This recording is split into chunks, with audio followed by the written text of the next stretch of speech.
Magandang umaga mga ka-agri. Ngayon po ipapakita ko sa inyo yung update dito sa ating mga pipino. Ayan. Ito na sila mga ka-agri. Hanggang balikat ko na yung iba.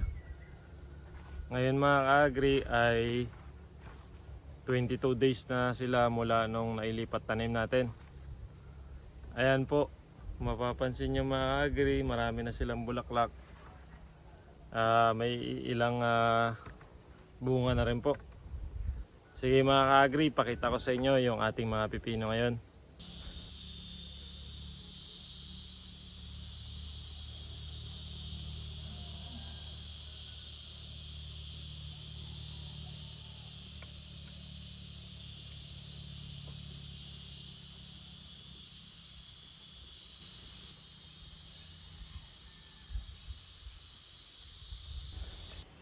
Ayan, bali mga ka-agri, yung nailagay natin na abono dito ay nung una po nagbasal tayo ng complete, yung triple 14. Tapos after 10 days po mga ka-agri, nagbigay po tayo ng urea. Tapos after a week po, nagbigay tayo ng urea at 1620 po, ammonium phosphate. Ayan po yung naibibigay natin ngayon na abono sa kanila mga ka-agri. So okay naman po, maganda naman po yung naging kalusugan ng ating mga pipino. Mukhang healthy naman sila lahat. At ngayong araw mga ka-agri ay mag-ano po tayo, magsa-side dressing po tayo ng complete na po mga ka-agri yung ibibigay natin ngayon, kasi flowering stage na sila at may mga bunga na po yung iba.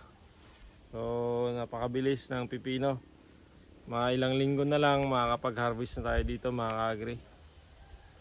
Ayan, so nakaka-excite yun mga ka-agri na makita natin na nagbunga na yung ating paghihirap. Kasi first time ko mga ka-agri na magtanim ng pipino, tapos ganito pa kadami.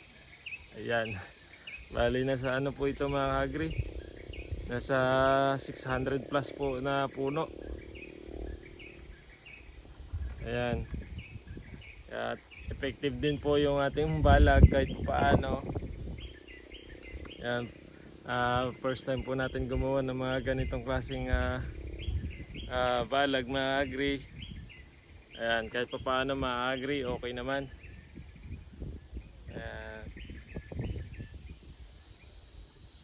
Maganda naman yung tanim natin mga ka-agri.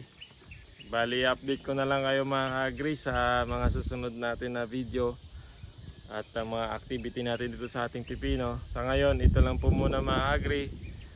Pinakita ko lang po sa inyo yung ating mga pipino ngayon. Bali ano na po, 22 days na po sila simula po nung inilipat tanim natin. Ayan na po. Napakaganda ng pipino natin mga ka-agri. Ayun lang po mga ka-agri, marami pong salamat sa inyong pagsubaybay at happy farming po sa ating lahat.